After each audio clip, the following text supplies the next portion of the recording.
Welcome to UPSC परीक्षा। जैसा कि आप सभी जानते हैं, आज हम बात करेंगे। आज है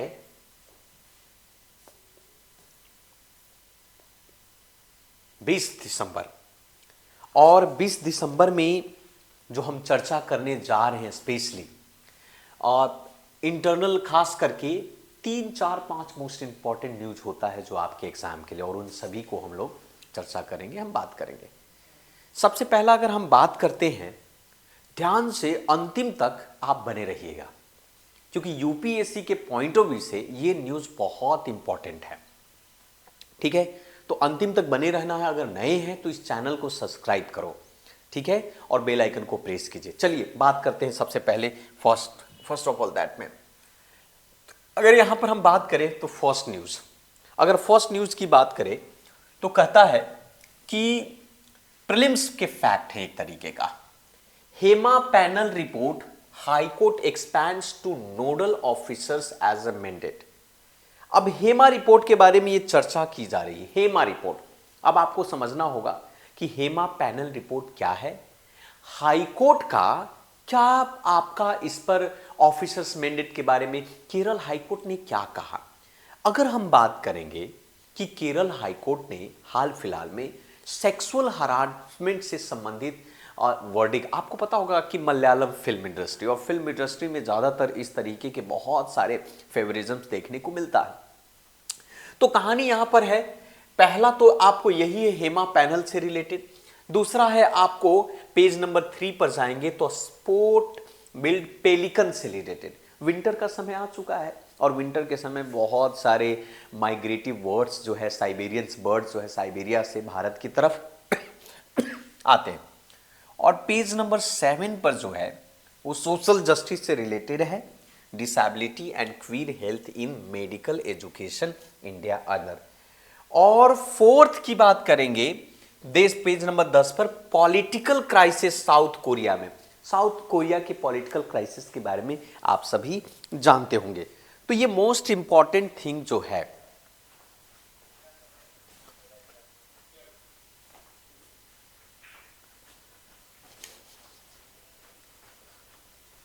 ठीक है। अब हम बात करते हैं नेक्स्ट, अब प्रोटेक्टेड एरिया रेजिम्स के बारे में। अब एक एक करके इन सभी चीजों को हम चर्चा में लेकर के आ रहे हैं। सबसे पहले चलते हैं यहां पर, सबसे पहले आपका केरल हाईकोर्ट, इस न्यूज पर हम चर्चा करेंगे। अब आपको बता दूं कि सबसे पहले इंट्रो में देखिए कि केरल हाईकोर्ट ने अलाउ किया victims of sexual harassment in Malayalam film industry to file complain with the nodal officer. तो 31 जनवरी को अपने नोडल ऑफिसर्स को एक कंप्लेन किया जाता है मलयालम फिल्म इंडस्ट्री में।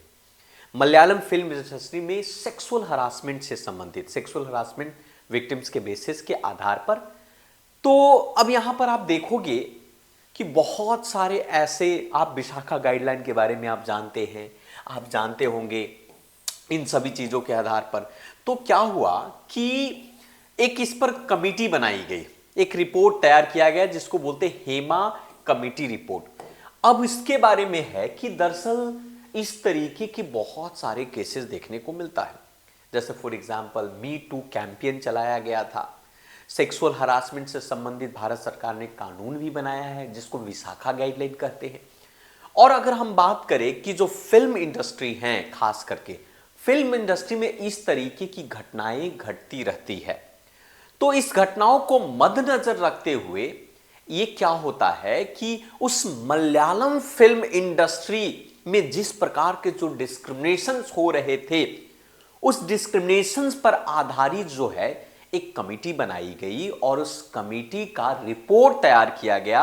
उस रिपोर्ट का नाम है हेमा कमेटी रिपोर्ट। अब इस हेमा कमेटी रिपोर्ट ने दिसंबर 2019 में इस रिपोर्ट को सबमिट किया और सबमिट करने के बाद उस हरास से जेंडर डिस्क्रिमिनेशन और सेक्सुअल हरासमेंट से संबंधित बहुत सारे ऐसे तैयार किया। सबसे पहले आपको बता दूं कि इस कमेटी के जो हेड थी वो रिटायर्ड जस्टिस के हेमा, उनके साथ जो इंक्लूडिंग एक्ट्रेस शारदा और फॉर्मर आईएएस ऑफिसर केबी वात्सल्य कुमारी, ये प्रमुख रूप मेंबर और हेड हुआ करते थे इस कमेटी के। कमेटी में यह पाया गया कि जिस प्रकार से सेक्सुअल हरासमेंट होता है फिल्म इंडस्ट्री के अंदर, खास करके मलयालम फिल्म इंडस्ट्री के अंदर, और जिस प्रकार से वेज गैपेज हैं, और जो महिलाएं या जो एक्ट्रेस खास करके वो फेवर नहीं करती हैं, जो एक्ट्रेस जो है सपोर्ट नहीं करती हैं डायरेक्टर और प्रोड्यूसर को या हो सकता है एक्टर को, तो उनके साथ ब्लैक लिस्ट कर दिया जाता वीमेन को, यानी कि बाकी के डायरेक्टर प्रोड्यूसर जो है उनको फिल्म नहीं देते। सल्लू मियां का नाम सुना होगा, सलमान खान, बहुत सारे उनके ऊपर भी आरोप लगाया जाता है कि उन्होंने ब्लैक लिस्ट करवा दिया। ऐसे बहुत सारी खबरें सुनने को मिलता है कि blacklisting of the women's, wages gap है, मतलब एक को बहुत ज्यादा वेज दिया जा रहा है, महिलाओं को कम वेजेस दिया जा रहा है, सेक्सुअल हरासमेंट बहुत ज्यादा है। तो इस तरीके की उस रिपोर्ट में आपको फाइंडिंग देखने को मिला। अब यहां पर इस रिपोर्ट ने इस बात को रिकमेंडेशंस किया कि फाइनली क्या करना चाहिए, किसी भी प्रकार के मैकेनिज्म्स तैयार करना होगा। आपको बता दूं कि भारत सरकार ने इससे संबंधित कई कानून बना चुके। एक आपको पोस एक्ट हुआ, या फिर आपके प्रमोटिंग टू जेंडर, आपको सेंसिटाइजेशंस की बात करें, या ऐसे ग्रीवेंसेस की बात करें, और खास करके जो इश्यूज जो है, जो सिस्टमैटिकली इश्यूज दिन पर दिन बढ़ता जा रहा है, वर्किंग कंडीशंस को इंप्रूव करने के लिए कहा गया कि भाई इंडस्ट्री में महिलाओं की वर्किंग कंडीशन को इंप्रूव करना होगा। शुरुआती दौर में इस तरीके की रिपोर्ट के बेसिस के आधार पर अगस्त 2024 में इसको पब्लिश की जाती है। तो ये एक तरीके का बहुत बड़ा न्यूज है कि सरकार को भी इस चीजों पर ध्यान देने की आवश्यकता है कि महिलाओं के साथ डिस्क्रिमिनेशन ना हो, वेजेस का डिफरेंसेस ना हो आए, और वर्किंग कंडीशन बेहतर होनी चाहिए। ये बातें इस रिपोर्ट के थ्रू कही गई। अब दूसरा हम बात करते हैं माइग्रेटरी बर्ड से संबंधित चर्चा करते हैं। आपको पता ही होगा, हाल फिलहाल अभी की बात अगर किया जाए, आज का जो दौर है ठंड का मौसम है, और साइबेरिया से बहुत सारे ऐसे माइग्रेटरी बर्ड्स आ रहे हैं। अब यहां पर देखो कि पेलिकन्स के बारे में आप सभी जानते हैं। तो पेलिकन्स के बारे में ऐसा कहा जा रहा है कि IUCN के लिस्ट में इसको नियर थ्रेटेन स्पीसीज के तौर पर आपको जाना है, यानी कि कहीं ना कहीं इनके लिए भी खतरा है। तो सबसे पहले आपके एग्जाम में प्रश्न के तौर पर यह पूछा जाएगा कि भाई जो स्पोर्ट वाइल्ड पेलिकन्स हैं ये दरअसल क्या हैं, इसके बारे में, और कहां कहां पर ये पाए जाते हैं, इससे संबंधित आपको खबर, ये कहीं ना कहीं इन्वायरमेंटल साइंस की प्रश्न। तो दरअसल मैं आपको बता दूं कि जो स्पोर्ट वाइल्ड पेलिकन्स हैं ये दरअसल एक तरीके का वाटर बर्ड है, एक तरीके के लार्ज वाटर बर्ड है। ये ज्यादातर साउथ एशिया में पाए जाते हैं, और फिलहाल इसके कंजर्वेशन स्टेटस के अनुसार से अगर देखा जाए तो IUCN के लिस्ट में नियर थ्रेटेंड है आपका, है ना। और ये नियर थ्रेटेंस हैं, तो इनको हटाने के लिए जाहिर सी बात है हमें बायोडाइवर्सिटी को कंजर्व करना पड़ेगा। ये पाया जाता है, अगर हम बात करें इसके डिस्ट्रीब्यूशंस की बात करें, तो ये पाया जाता है विभिन्न विभिन्न देशों में, खास करके Bharat, Sri Lanka, south east Asia. आप देख सकते हैं कि भारत में पाया जाता है, श्रीलंका में पाया जाता है, part of the south east Asia में पाया जाता है, और ऐसे बायोजियोग्राफिकल रीजन में जहां इनका संबंध है। रही बात इनके हैबिटेट्स की बात करें, तो इनके लिए कोस्टल वाटर, खास करके सैलो लेक या वेटलैंड की जरूरत पड़ती है।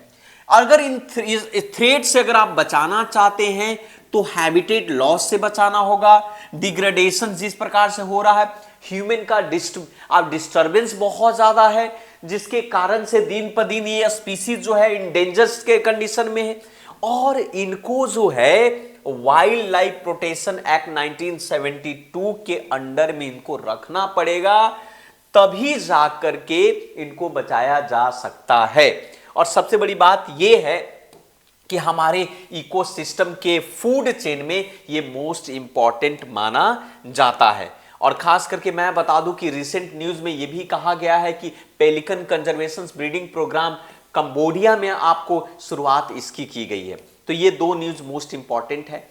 तीसरा न्यूज है सोशल जस्टिस से रिलेटेड। सोशल जस्टिस की अगर हम बात करें, तीसरा न्यूज है आपका सोशल जस्टिस से रिलेटेड।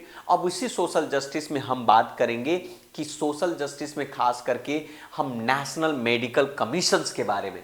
तो नेशनल मेडिकल कमीशंस की बात करते हैं यहां पर। India's national medical commission face criticisms to excluding disability and queer rights in its curriculum and impacting to marginalizing to community। कहा जा रहा है कि जो मेडिकल खास करके आप सबको पता होगा, आपको पता होगा कि आप लोगों ने डिफरेंट टाइप के लोगों को मेडिकल डिफरेंट लेंस से देख रही है। तो यहां पर इसमें यह कहता है कि disability and queer health in medical education India under the lens. So Indian medical commissions आप कह सकते हैं कि नॉन इंक्लूसिव है मेडिकल करिकुलम में डिसेबिलिटी और क्वीर राइट्स को लेकर के। तो इसी से संबंधित आपको इसके अंदर में न्यूज है कि भाई आप डिसेबिलिटी और क्वीर राइट्स को मेडिकल करिकुलम से आप एक्सक्लूड कर रहे हैं। तो सबसे पहले हमको समझना होगा क्वीर का मतलब डिफरेंट होता है। जैसे एलजीबीटी क्वीर यानी different personality, different thought, different विचारधारा, यानी सोसाइटी में थोड़ा सा उनका अलग होता है, उनको क्वीर कहा जाता है। ठीक है, तो मेडिकल में इस तरीके का है। तो हमें क्या करना होगा, थोड़ा सा हमें इसके बारे में हमें समझने की जरूरत है कि ऐसा क्या है पॉलिसी के अंदर में कि उनको एक्सक्लूड किया गया। तो सबसे पहले आप इसको हम समझते हैं इस बेसिस पर। India's national medical commission NMC has been criticized for allegedly not including disability and queer rights in medical curriculum में क्वीर राइट्स को एक्सक्लूड कर रखा है, यानी उसको जोड़ा ही नहीं। एक तरीके का डिस्क्रिमिनेशन है। इसीलिए नेशनल मेडिकल कमीशन को क्रिटिसाइज किया जा रहा है। एक रिपोर्ट है लैंसेट रीजनल हेल्थ रिपोर्ट, और उसके तहत साउथ ईस्ट एशिया हाईलाइट करता है कि कहीं न कहीं मेडिकल एजुकेशन में इस प्रकार के राइट्स को भी इंटीग्रेट करना होगा, है कि नहीं। अब आप देख सकते हैं कि ह्यूमन राइट्स और हेल्थ पॉलिसी पर मेडिकल एजुकेशन में कहीं ना कहीं हैम्पर करता है। इस तरीके के राइट्स बहुत ही जरूरी है। ग्लोबली देखा जाए तो 16% ऐसे पॉपुलेशन हैं, ऐसे लोग हैं, 16% ऐसी जनसंख्या है जहां पर आप देख सकते हो कि इस तरीके की डिसेबिलिटी और दिन प दिन हर साल इस तरीके की डिसेबिलिटी जो है बढ़ रहा है। तो भारत में इस तरीके की एक्सीडेंट फैटल बहुत तेजी से बढ़ रहे हैं। तो कहीं ना कहीं भारत के मेडिकल साइंस में भी इनको ऐड करना चाहिए। ये बातें यहां पर कही जा रही है। तो भारत में कहीं ना कहीं इनको ऐड करना चाहिए। लैंग्वेज, हेल्थ केयर, इन सभी चीजों में आपको देखने को मिलता। ठीक है, थोड़ा सा नेशनल मेडिकल कमीशन के बारे में मैं आपको बता देता हूं। नेशनल मेडिकल कमीशन एक स्टैच्यूटरी बॉडी है। स्टैच्यूटरी बॉडी का मतलब यह होता है कि इनको नेशनल मेडिकल कमीशन एक्ट के थ्रू इस बॉडी को बनाया गया है और इसकी जिम्मेदारियां दी गई है। दरअसल आपको बता दूं कि इसकी जो स्थापना है, ये मेडिकल काउंसिल्स ऑफ इंडिया के जगह पर इसको हटाकर नेशनल मेडिकल कमीशन की स्थापना 25 सितंबर 2020 को किया गया था। यानी कि 25 सितंबर 2020 को मेडिकल काउंसिल्स ऑफ इंडिया की जगह पर इसकी स्थापना की गई थी। ये एक स्टैच्यूटरी बॉडी है, यानी कि कह सकते हो कि मेडिकल एजुकेशन एंड प्रोफेशनल्स के बेस के आधार पर। अब इसका मकसद क्या है, इसका पर्पसेस क्या है? इसका मकसद यही है कि किस प्रकार से भारत देश के अंदर मेडिकल एजुकेशंस की क्वालिटी को इंप्रूव्ड किया जाए और साथ में मेडिकल प्रोफेशनल को बेहतर कैसे किया जाए और हेल्थ केयर के एक्सेसिबिलिटी को किस प्रकार से तेजी से बढ़ाया जाए। मतलब कह सकते कि ओवरऑल भारत देश में हेल्थ की कंडीशन को बेहतर करना। दूसरी, अगर हम इसकी रेस्पॉन्सिबिलिटी की अगर हम बात करें तो ये ग्रांट्स, ये मेडिकल क्वालिफिकेशंस को भी ग्रांट करता है। साथ साथ में गवर्नेंस से लेकर के इस बात पर भी फोकस करता है कि किस प्रकार से भारत के अंदर में मेडिकल असेसमेंट से लेकर, रेटिंग से लेकर, एथिक्स से लेकर, यहां तक कि पोस्ट ग्रेजुएट, हर तरीके के अंडर ग्रेजुएट, बोर्ड ऑटोनोमस बनाना, सब कुछ कहीं ना कहीं नेशनल मेडिकल कमीशन के अंदर में ही आता है। तो ये बातें यहां पर आपको देखने को मिलता है। आपको आगे चलते हैं, पॉलिटिकल क्राइसिस से संबंधित न्यूज है। आपको बता दूं कि 14 दिसंबर 2024 को आपको नेशनल असेंबली में खास करके पॉलिटिकल क्राइसिस साउथ कोरिया में देखने को मिला, प्रेसिडेंट ऊ सुक यीलो के द्वारा आपका। तो इसके बारे में भी थोड़ा सा हम लोग समझ लेते हैं। आप लोगों ने नॉर्थ कोरिया का नाम सुना होगा और आपने साउथ कोरिया का भी नाम सुना होगा। साउथ कोरिया में इस तरीके की चीजों को देखने को मिला और उसी को लेकर के थोड़ा सा आप कह सकते हैं कि इंपीचमेंट हो रहा है, वहां के प्रेसिडेंट को महाभियोग चलाया जा रहा है क्योंकि वहां पर उन्होंने मार्शल्स लॉ लगा दिए थे। तो हमें समझना होगा, थोड़ा सा हम लोग इन चीजों के बारे में समझने की कोशिश करेंगे कि दरअसल मामला क्या था, उसका बैकग्राउंड क्या था, क्राइसिस क्या थे। दरअसल कहानी इस तरीके से है, इसको हम समझते हैं कि प्रेसिडेंट रह चुके हैं यून सुक इलो, 2022 में इलेक्ट हुए थे और 2022 में इलेक्ट हुए थे। अब 14 दिसंबर 2024 को इनके ऊपर यह कहा गया कि उन्होंने अपनी पावर का मिसयूज किया है। उन्होंने अपनी शक्तियों का क्या किया, मिसयूज किया। सिंपल सी बात है, पावर को मिसयूज किया, जिनके कारण से उनकी पॉपुलैरिटी दिन पर दिन जो है डिक्लाइन होने लगी।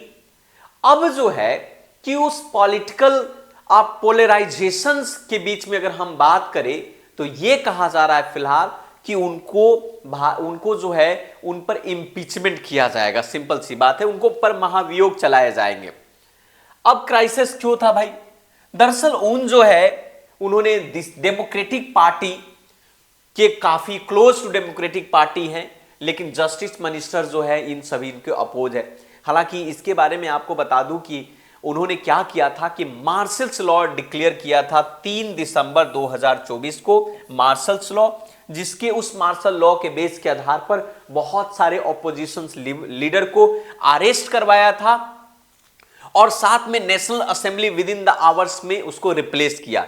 इसीलिए 14 दिसंबर 2024 को नेशनल असेंबली ने उनको क्या किया, इंपीचमेंट किया। 204 वोट के साथ जो है उनकी इंपीचमेंट किया जाता है और कॉन्स्टिट्यूशनल कोर्ट के मैटर में उनको भेज दिया जाता है।